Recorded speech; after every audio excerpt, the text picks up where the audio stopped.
So I hope everyone is safe and had a wonderful day. Today is Tuesday.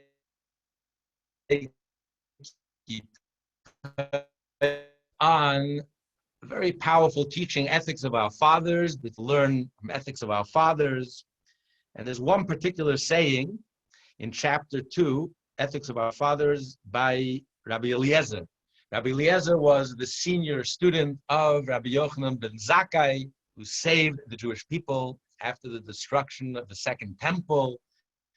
And he convinced the Roman emperor to spear the Jewish Supreme Court and the rabbis, because usually the enemy, the first thing they did was they murdered all the intelligentsia, because they wanted to destroy the social fabric and the culture of the nation that they conquered. And here he convinced the Roman emperor to spear the entire leadership and those who were going to transmit the Jewish people together, now that they no longer had a temple. And he was able to spear. And he had 5 main students. Rabbi Eliezer was a senior student.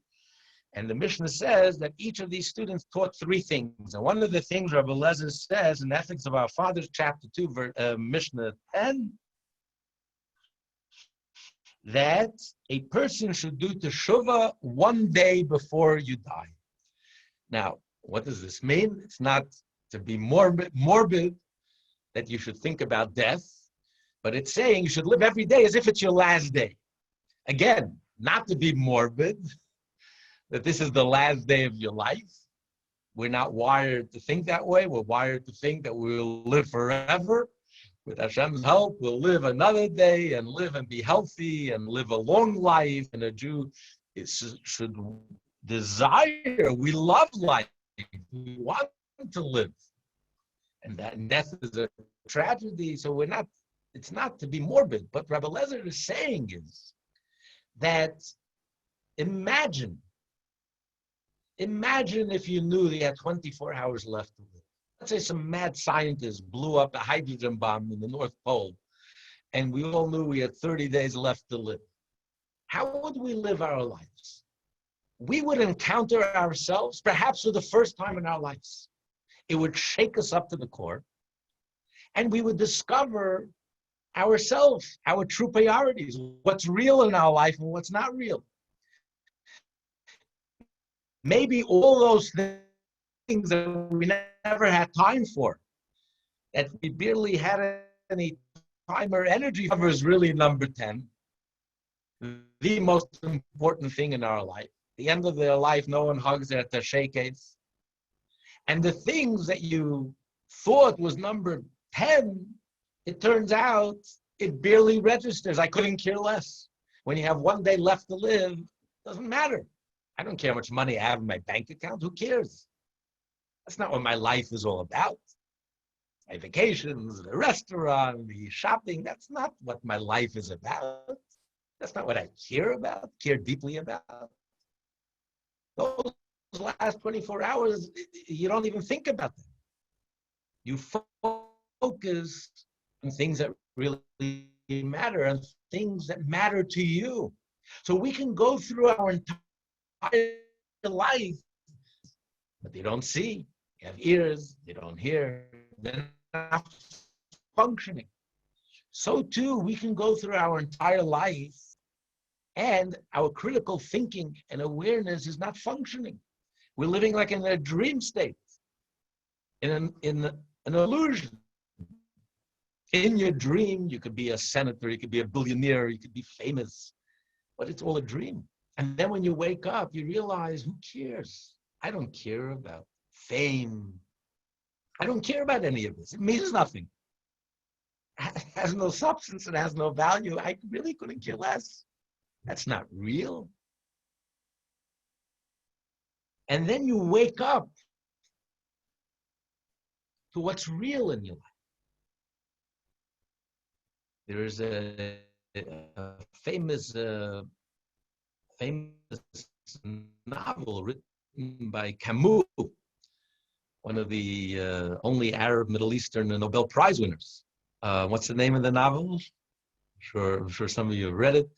How this person is like psychotic. He's not in touch with his emotions, and then he just goes and murders someone. I think just for the sake of it, like he couldn't care less. He's so out of touch with reality and so out of touch with his own emotions that it just means nothing to him. And then he's sentenced to death. In the last 24 hours, like wakes up, and for the first time in decades, he's flooded with feelings and emotions, and he regrets and he realized what he has done and how horrible. He took a life, he took a soul, and he's about to die. And he like has this major awakening.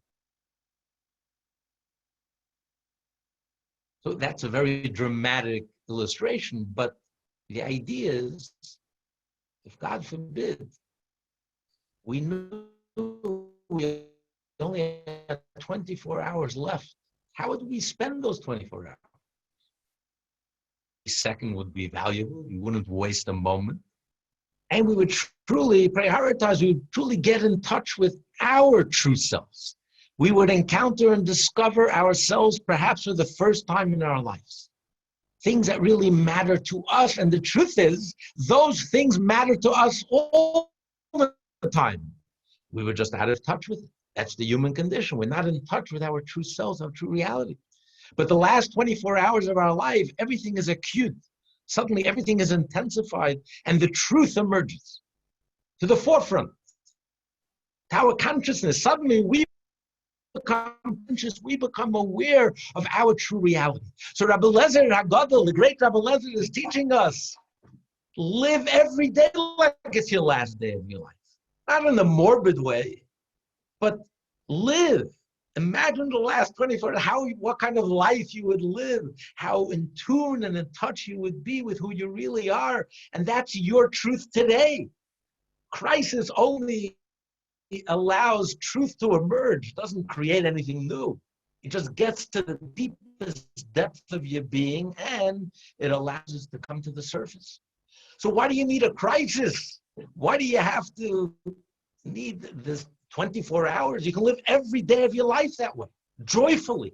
Imagine a life where you're in touch with your true self, with things that really matter to you, where your outside matches your inside. That is liberation. That is freedom.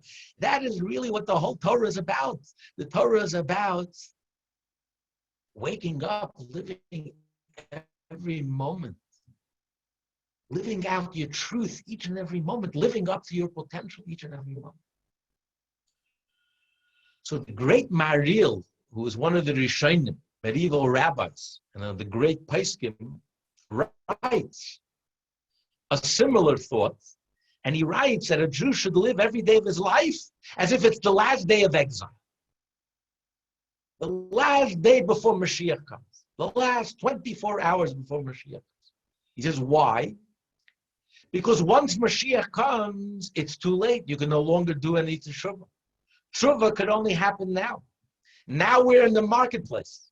Once Mashiach comes, it's 4 p.m. The stock exchange closes. It's over. Teshuvah could only happen now. So live every day of your life as if it's the last opportunity, the last day that you can do teshuvah, that you can change your life. And in a way, that's a much more joyful, a much more cheerful approach. Instead of thinking, he's rephrasing the same idea. He's not arguing with what Rabbi Lezer says. But instead of thinking this is the last 24 hours of my life, how would I live if these are the last 24 hours of my life? Imagine thinking this is the last 24 hours of galus and exile. How would we live if we knew Mashiach is coming 24 hours from now? How would these 24 hours look like? Not hard to imagine. We wouldn't be wasting time. We would make the most, utilize the most of every moment, would be precious. And it's a much more joyful way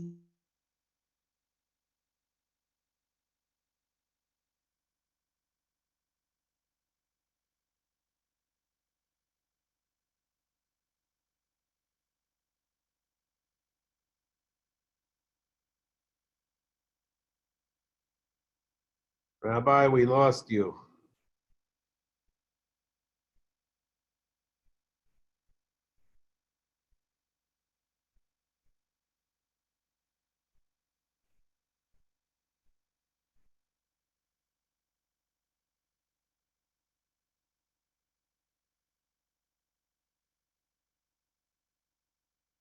Hello? Are you able to hear? Hello? Yes, now. Yes, now, yes, now. Yep. Oh, okay. Oh, now we're good? Okay. Mm-hmm. Okay, good. So just 1 second. Give me 1 second. You were up to if we only had 24 hours to live. Yes. Do we have to Oh, go okay. What if we have to go to work? Thank God we're going to have a lot Would more you than that. work? But imagine, and imagine if you had 24 hours left, if we knew 24 hours till Mashiach is coming. How would we live? How would those 24 hours look like? Can you imagine? We knew that we have 24 hours, the last 24 hours of gullus, of exile. No, so really, what the Maril and Rabbi Lezer are saying the same thing. Because what is Mashiach? Mashiach is really a natural phenomenon. The whole Mashiach is a purely Jewish concept. And there's nothing unnatural about Mashiach. It's the exile which is completely unnatural. Because the exile it's like we're sleepwalking. We're not in touch with ourselves. The natural state of the world is Mashiach. When Hashem created the world was a Garden of Eden. That is the natural state of the world. If you're awake and you're truly in touch with your true self and your priorities and your truth, conscious, and with your deepest, truest self, then the world is a Garden of Eden. This world is a good place, a wholesome place, a kind place, a genuine place. The exile is completely unnatural. Where we sleepwalk through life and we're not in touch with ourselves and we create these delusions about ourselves and we create this illusional lifestyle which is completely self-delusional and completely disconnected from our true self, where our whole focus becomes money, power, fame, indulgence, where you love money and use people instead of loving people and using money and living for the moment instead of living in the moment, and lust instead of love, and eroticism instead of intimacy, and craving instead of hunger, and fun instead of joy, a completely delusional lifestyle, which we're all guilty of. Imagine living a life, the world of Mashiach is totally natural. There's nothing supernatural about it. It'll be like a great awakening. Suddenly, something will stir inside, deep down inside of us, and we'll be totally in touch with ourselves. Of course, we always knew deep down that there's a God. There's no atheists and foxholes. And this is my truth, because this is my core, this is my essence, godliness, and that's my truth, and that's what I'm hungering for, and that's what I'm looking for. Genuine love, genuine connection, not instantly disposable, superficial, constant entertainment, constant distractions. A genuine world. So what the Maril exile, as if it's the last day before Mashiach comes, he's saying the exact same thing Rabbi Lezer is saying in Ethics About Fathers, chapter 2, Mishnah 10. Live every life as if it's your last day. Not in the morbid sense, but in the cheerful sense, in the joyful sense. Live your truth. Live your life. Live your truth that way now. Now we're all experiencing this crisis. But the truth is, and we're discovering things about ourselves. People are very surprised discovering things about ourselves that they never knew. There hasn't been any shopping, no shopping, no restaurants, no vacations, no theater. And you know what? We're finding satisfaction and wholesomeness and other things. Enjoying your family, you're enjoying, spending time learning. It's completely shifting our whole focus. I don't need all of that. This constant consumerism, and I need this, and I have to have this, and I'm only going to be happy if I'm constantly running here and running there like a chicken without a head and working 24/8, 25/8. I don't need that. That's not what life is about. That's what I do, but it's not who I am. Yes, you have to earn a living, but it's what I do, but it's not what defines me. This is not what I live for, what I aspire to. For a Jew, the highlight of the week is Shabbos. 6 days a week you work, and then it all shuts down. No distractions. No electronics, no distractions. And then you truly come alive. Because that's what I do, but it's not who I am.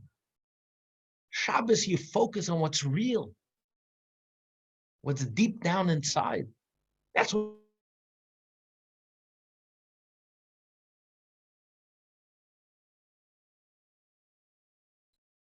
materialism is very important. The body is very important, but it's a shell. It's a means to an end. It protects the fruit. The Kabbalists refer to the material world as the shell, the klipa. The shell serves a very important function. It protects the fruit. But only if it's subservient and it's secondary. It's not primary. What's primary is what's on the inside, the fruit, the shell. How do I know if it's primary or not? A person could delude himself and say, I'm not addicted to something. How do I know if you're truly addicted or not? There's only one test. Could you walk away from it?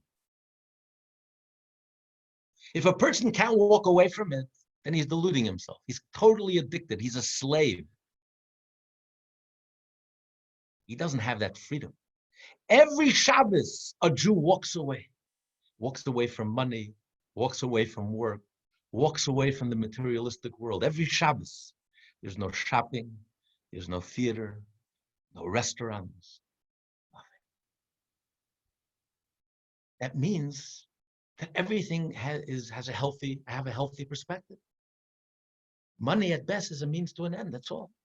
Material world is a means to an end. Then the 6 days a week become blessed. Then the money is blessed. The materialism is blessed because you have the right perspective. You're in charge. You're in control. It doesn't control you. You're not a slave. You're not a servant. You're not addicted.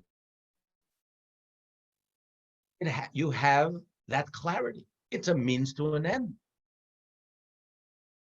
You love people and you use money. You have your head screwed on straight. You see life clearly. You see things lucidly. And then it becomes, if you can't stop. So Hashem made a great pause for the entire world. Put everything on pause. It never happened in world history. Billions of people should be put on pause. But Hashem is preparing us for the day that's Yom Shekule Shabbos. He's preparing us. Do we have that healthy perspective? Now that we have the time to internalize and to really focus on what's real in our lives. What's reality? What's priority? What are my truth? What's my priority? What's real?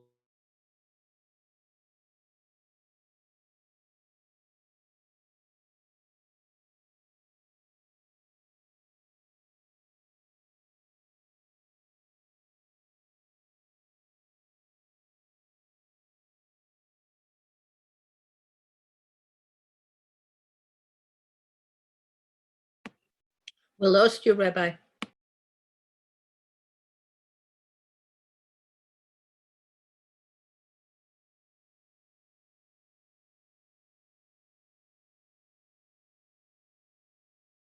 Is everyone there? Is everyone there? Hello? Oh, okay. Yes, yes, we're Okay, here, okay, but We okay, are good. here. I'm We sorry. want the last 2 minutes.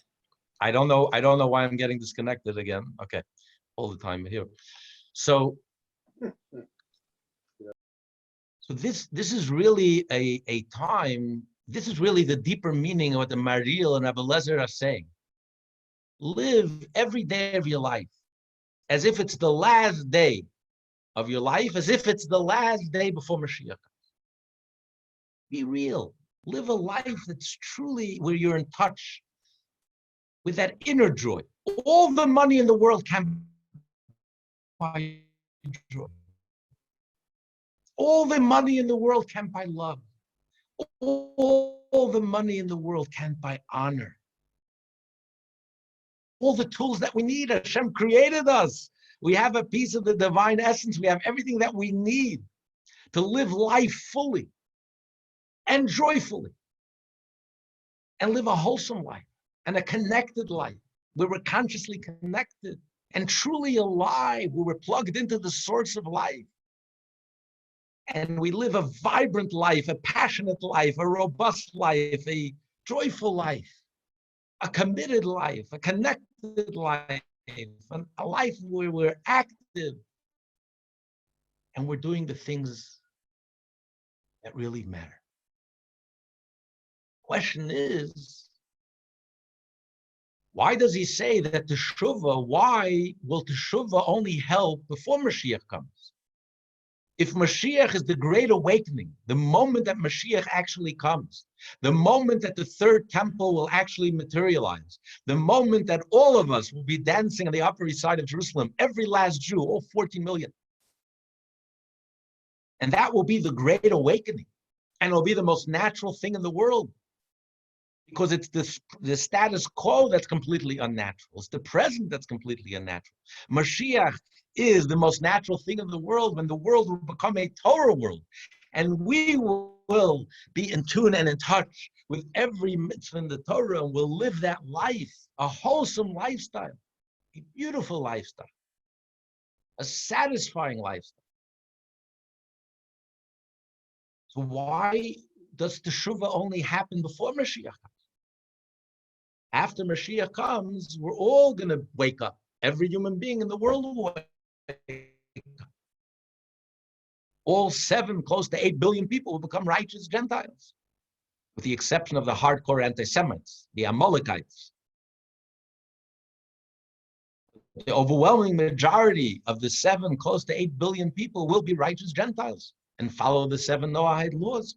So if everyone, there'll be this great grand awakening.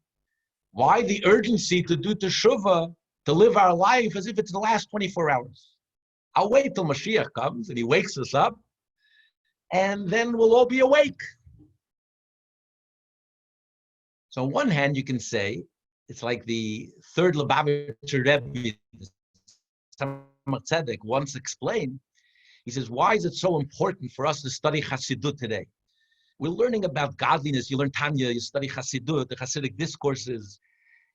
It's very esoteric. You're talking about very profound concepts. It's very hard for us to wrap our mind around. You're talking about the different worlds, different dimensions, the 10 sefirot, the infinite light, lights, vessels, the world of chaos, the world of mending. You're talking about concepts, spiritual, godly concepts that we can barely wrap our mind around it. So we barely understand what we're talking about. What's the advantage of spending so much time and energy, hours every day, studying these concepts, abstract concepts? Once Mashiach will come, then we'll be able to see all these concepts. We'll be able to experience all these concepts. Then we'll know exactly what you're talking about. So he explained, he says, the difference between those who study Chassidut today, who study Tanya today, and those who are going to start studying it after Mashiach comes, because then everyone will study it. As Maimonides says, the main occupation of the entire world, Jew as well as Gentile, will be the pursuit of the knowledge of God. They'll study the Kabbalah and Chassidut. That will be the whole occupation of the world then. So what's the advantage to study it today when we barely understand the material? So he says, imagine you overhear a conversation, a very important conversation. You're standing on one side of the wall and you overhear a conversation on the other side of the wall, but you only get every second word. You're missing every second word. You're getting snips and bits, but you're not getting the full conversation. You can't put it all together. He says, and then someone plays back for you the conversation. And as you hear the conversation, every word that you hear, you say, now I understand. Now you hear all the missing gaps, and now you say, wow, now I get it. He says, those who are standing on the other side of the wall, who overheard the conversation, will have that satisfaction of being able to say, aha, now I get it. This is what it means. This is what it means that God fills all the world. This is what it means that God transcends all the worlds. This is what it means, the essence of Hashem. These are all words to me. I was mouthing all these words, but I never really experienced it or related to it or connected. Now I can see it. Now I can visualize it. Now I know exactly what we're talking about. You'll have that satisfaction. Those who never studied Chassidut will never have that satisfaction. They never opened the Tanya. They never spent a minute in their life studying the deeper parts of the Torah, or they spend the entire life just studying the body of the Torah, the Talmud, the Shulchan Aruch, but they won't have that same satisfaction. So you can say maybe the same thing is with Teshuvah, that those who did Teshuvah the day before Mashiach comes and focused and connected, they'll have that satisfaction that they've earned it. Because otherwise, it's a gift. It's like the difference between the lottery. May it happen to all of us, but you can't towards it is hard. But today, a day before Mashiach comes, the minute before Mashiach comes, you had the wisdom and the foresight to do teshuvah, to make the right decision, and you had that clarity of mind, and then Mashiach comes and you're vindicated. You can't compare that satisfaction to the person who, it's like, hindsight is always 20/20. It's very easy to look back and, once things are clear, once Mashiach comes and there'll be such clarity, it won't be a big deal to do the right thing. It'll be so self-evident, it'll be so crystal clear. But if you had the foresight today, when things are still confused and things are not so clear, and yet you had the foresight to connect and to live that life, and then Mashiach comes, you'll have a tremendous satisfaction. The truth is, it's actually much deeper than that. When it comes to teshuvah, true teshuvah could only happen before Mashiach comes. Why? Why is it? What's unique about teshuvah? Return, repentance. So it's very interesting, it's fascinating, that it discusses the idea that a person has freedom of choice and how this is an essential belief in Judaism. And he says, though,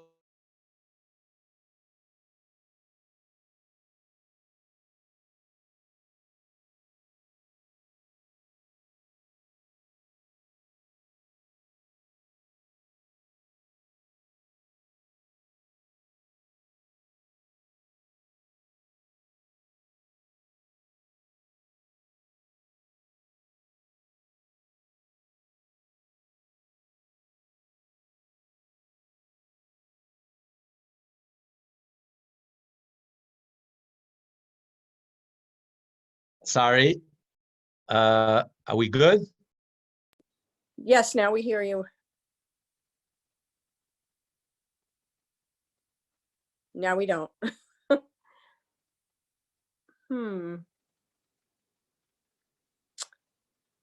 Are you able to hear? Everything good? Okay. So Maimonides says, and this is one of the 13 principles of Jewish faith, reward and punishment, that a person, which is all premised on the idea that we have for us, and how could we be punished if we don't have any choice, if we're just robots and we're just puppets. So this is an essential fundamental principle in Jewish faith that we have freedom of choice. The question is, why does Maimonides discuss this in the laws of Teshuvah? What does this have to do with Teshuvah?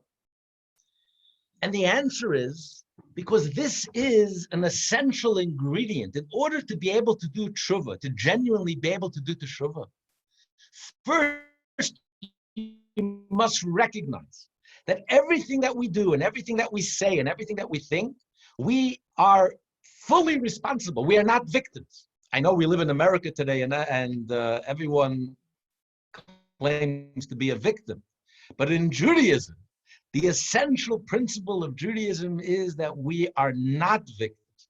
We are totally and fully responsible for everything that we do, everything that we say, and everything that we think. We can't blame our mothers, we can't blame society, we can't even blame everything that happens in our life. We are fully responsible for everything. We're not in control of our circumstances, but we are in control of the way we respond to those circumstances and what we do. And it's only when you recognize that you are totally in charge and control of yourself that you can truly do teshuvah. Because how could you truly regret that you did something if you think that it's not my fault? I had no choice. It's not my problem. It's not my fault. You can't blame me. I was just the victim. How can you regret what you've done and make a resolution to truly change, to genuinely change? Now, this thought, this idea that we have freedom of choice is not only philosophically, some people do not accept it philosophically, it's a terrifying realization to take such responsibility for ourselves, to take fully responsibility for ourselves. It's a very terrifying proposition for most of us. It means I can't blame anyone. I am totally responsible 24/7 for everything that I do and everything that I think and everything that I say. It's so much easier to blame circumstances, to coast along with circumstances, to be buffeted along. There's nothing I can do. What can I do? What wasn't my fault? I was this. That if there's something that you really, really want in your life, or there's something you really don't want, let's say there's an event that you really don't want to go, it's amazing how the perfect excuse will always materialize. And you can say, listen, I really wanted to go, but what can I do? It's not my fault, I can't. If you really want something badly, some reason it works out. It happens. It just happens. You make it the circumstances, the C parts, and if your resolution is firm and you are so determined that this is what you want, and you're not going to let circumstance dictated by circumstances. And we say, listen, I can't. What can I do? There's nothing I can do. It's not my fault. It's not my problem. But if you choose to live your life, not a life that's dictated by circumstances, you determine what you want to do, and nothing is going to stop you. It's a whole different life. You know, Hasidim, we sit in the sukkah even if it rains. Halacha says you don't have to. It rains, I can't. I try to do a mitzvah, I can't. But it depends what kind of life you choose to live. If you choose to live a life that's dictated by external circumstances, if that's the life that you live, then that comes, I just can't. Circumstance, I can't, so that's it, I go home. But if you make a resolution, a firm resolution that this is what I want to do. I want to do a mitzvah. I want to connect with Hashem. Nothing in the world is going to stop me. Rain, I don't feel it. Then you are obligated to sit in a sukkah. For you, it's not a disturbance. The rain, I don't allow rain to dictate my life for me. So I'll get wet. So what? So I'll send my suit to the cleaners, my dress to the, so what? Soldiers go to battle. They don't go to battle with umbrellas. When you go to war, you don't go to war with umbrellas. So you get wet. But it all depends how you choose to live your life. So Maimonides has to clarify in the laws of Teshuvah to understand what genuine Teshuvah is. First, you have to understand this fundamental idea in Judaism, which is the foundation of the principle in Judaism, that we are agents, free agents, our own reality. And it's only when you recognize that you could regret. You realize that if I did something wrong, I take full charge, I take full responsibility for my actions. I don't blame anyone for my actions. And if I did something wrong, I fully regret it. And I fully resolve that now on going forward, I will change and nothing in the world will stop me, because it's that inner commitment that comes from within. Therefore, genuine teshuvah could only happen before Mashiach comes.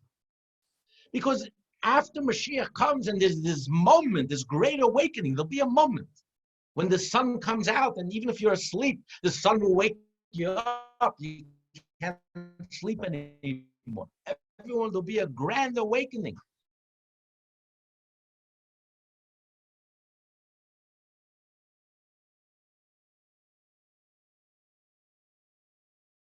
Today, we're just not in touch with it.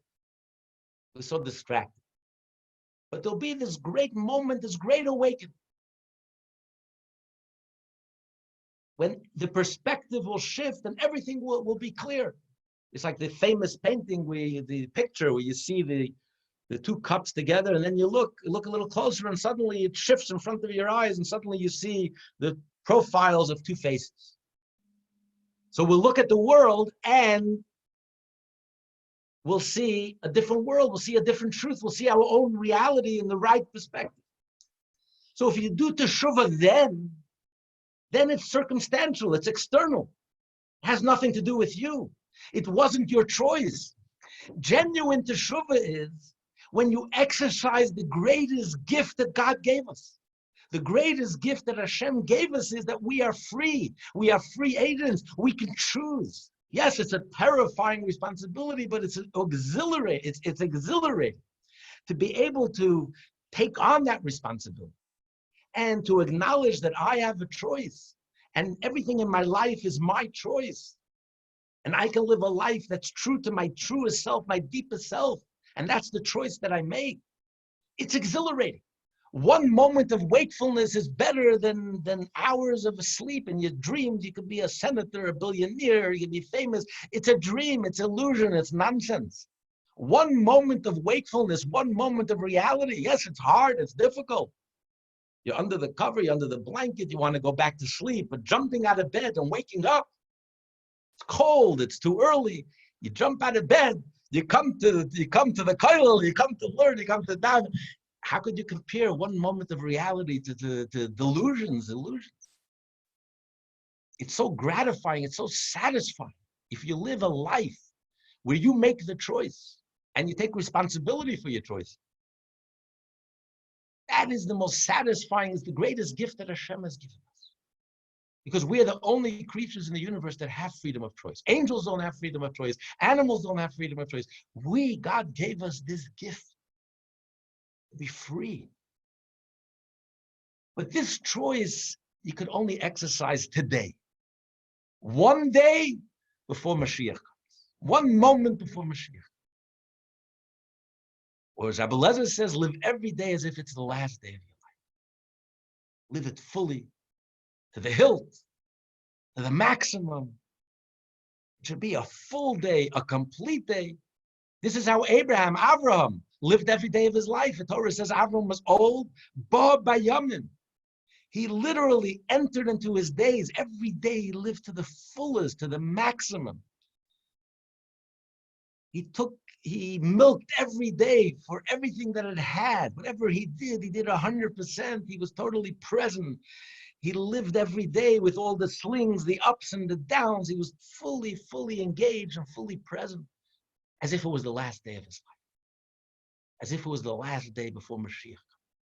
So this is the moment, this is the time, the last opportunity that we have, literally, at this late date, in history, in Jewish history, 3,800 years later. At this late date, only 220 years before the 7th millennium.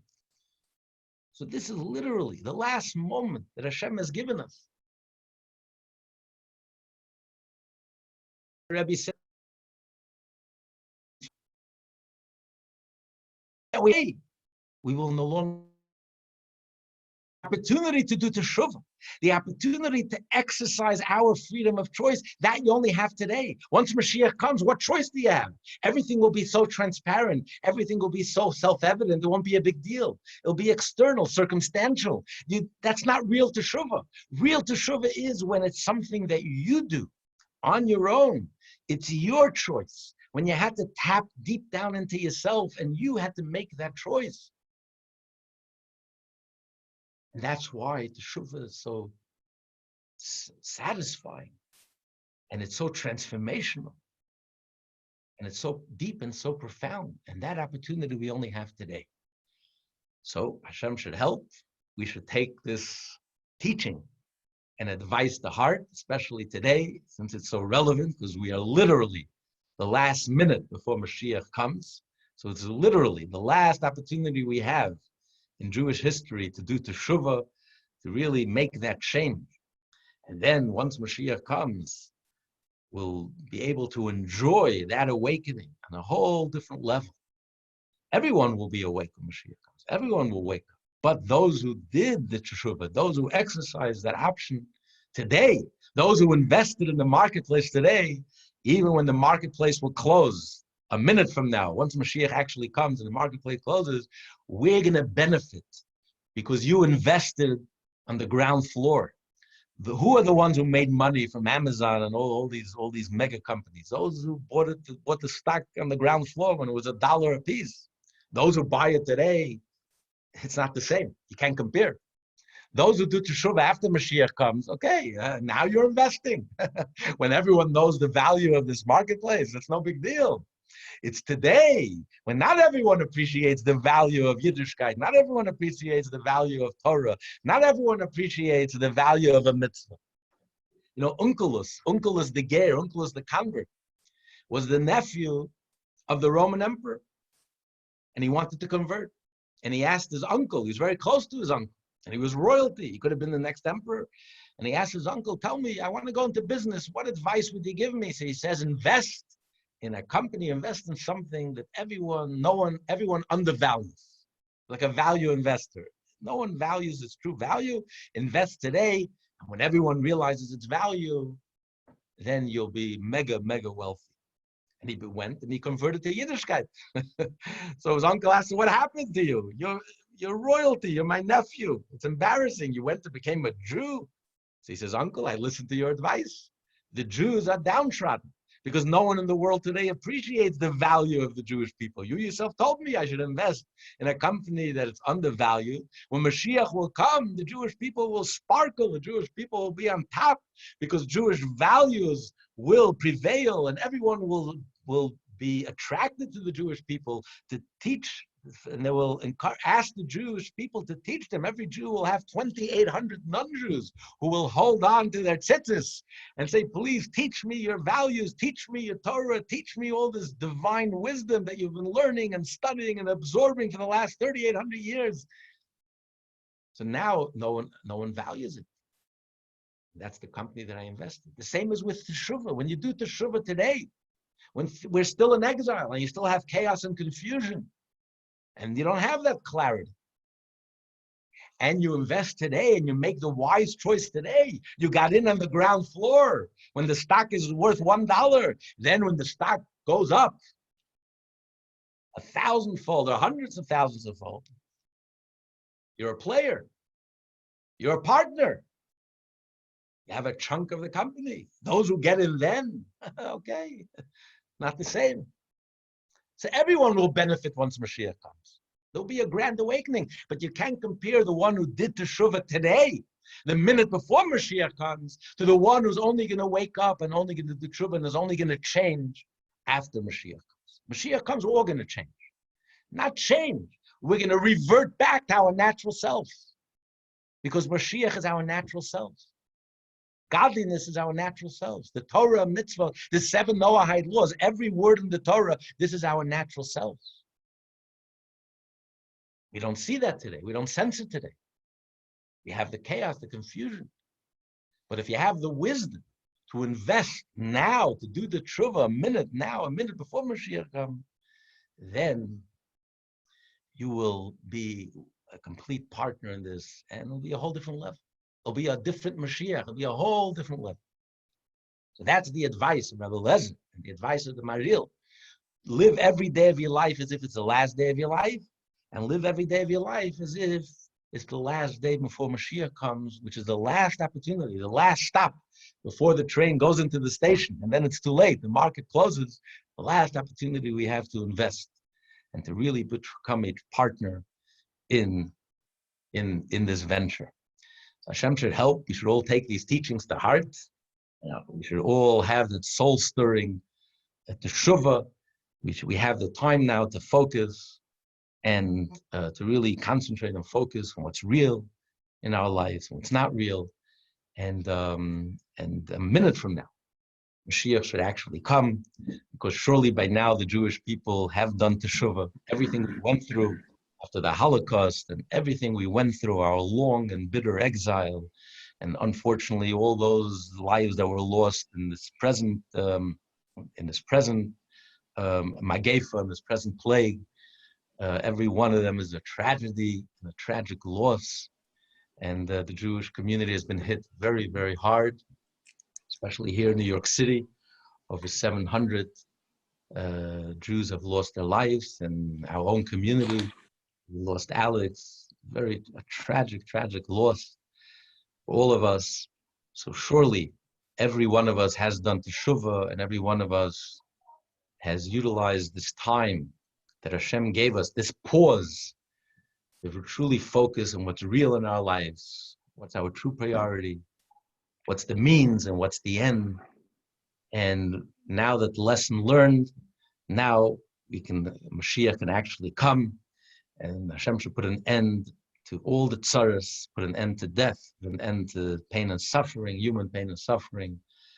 And we should rejoice with the building of the third Beis HaMikdash. And then the whole world will do teshuvah, the whole world will wake up, and Hashem will also do teshuvah. Hashem will return to us. We'll return to Hashem. Hashem will return to us. And we'll truly rejoice, and may it happen now. Amen. Anyone if you have any questions, comments, please unmute yourself. Evan, it looks like you have something at the tip of your tongue. I said l'chaim instead of amen. Maybe I Okay, l'chaim, a virtual l'chaim. I mean, that's just normal for me, I guess. Do you want to say anything? I'm thinking. You don't have to agree with anything that was said. So, Thing is, we agree with everything you said. Right. I mean, Exactly. oh it's wow, really difficult out there. You're putting it into perspective. Thank God. Rabbi before- Krasnianski, yes. it's Eva Yes. Stein. Remember me? Oh, Eva, I'm Florida. sorry, I'm hidden because I'm not presentable right now. Sure. How's life in Florida? How's life in Miami? Baruch Hashem, it is so amazing to see you. You see, thank God for Zoom. I would not be able to. Hello. How are you Well, doing, Rabbi? Thank God. You know, we have to thank Hashem. Right. You know, So nice to see you. My Hello. how's your friend? Yeah, who's there? family is good. My mother is 97, going on 98. Wow, keine Horde. Bis 120, as they say. 120. Thank you. Good Thank health. you. Danke. Good health. So nice to see you. Thank you so much, Rabbi. Pleasure. By the way, before we continue, this Thursday, Mhm. we're going to have a class. We have now a class every Tuesday and Thursday. Thursday is on the Parsha. And this Thursday, we're going to continue a discussion that we started last week about it more, and not to be judgmental, to always speak gently and think gently. And also, it's Pesach Sheni. Friday is Pesach Sheni. So we'll discuss Pesach Sheni. So please join us 7:30 in our email. Hello. You can get a link. Okay, wonderful. I'll be there, and On I'll be Thursday updated. at 7:30. 7:30. Yeah, if you follow our email, there'll be a link you can connect, and hopefully then we'll start on time. Sorry, we had some technical difficulties. Right. How That do was I- unfortunate. I think we missed some gems, some little gems you were saying. Maybe there's a better Zoom connection or something. Yeah. This is above my pay grade. I'll ask the Right. experts. Okay, yeah. All right. And glad you're Great. healthy and well. So And you good to see tested you guys. positive. Even Yes. This was I'm great, glad you. Rabbi. I'm glad you had it. Can't say that too Yeah, much, but yeah. at least I you're would feeling well. recommend. I would recommend everyone. If you think you had it, if you lost your sense of smell, or you think you had it. Yeah, and we you're had over it, symptoms. if you had symptoms, get tested. Yeah. Because as it seems now, this virus, if it's like any other virus known to mankind, if you have the antibodies, you can get it and you can transmit it. It's What over. about like a flu though? You can get every year. Oh, so we don't know yet if it's going to last a few months or it's going to last a year. But now, at least for now, you don't have to worry. And then you may pick it up with your hands. So just wash your hands, and then you may be able to visit your elderly parents or your elderly family members. You know that you're safe, and they're safe from you. So it would give you the peace of mind. Yeah. How long did it take to get the results? Minutes. Really? Wow. Yeah. really? Yeah, it's getting better and better. Man, The tests are getting quicker and more accurate, and I really recommend everyone just for your own peace of mind. If you think Yeah, you no, have we're it, gonna do. We figured doing it up here is gonna be easier. Yeah.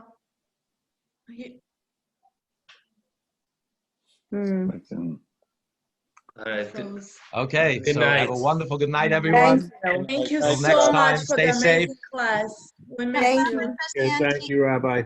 Thanks, Rabbi. Thank you. Bye, You Rabbi. want to say thank you? Rabbi. Thank you, Rabbi. Thanks, Rabbi. Pleasure. Thank you. Pleasure seeing you. Be well. Bye. Take care. Rabbi, how do I get onto your email? You know what? Yes, but I'll send it. Okay, Donala will send it. Or send me an email send me an email, and I'll make sure they add it. Okay. Okay. ChabadUES@AOL.com.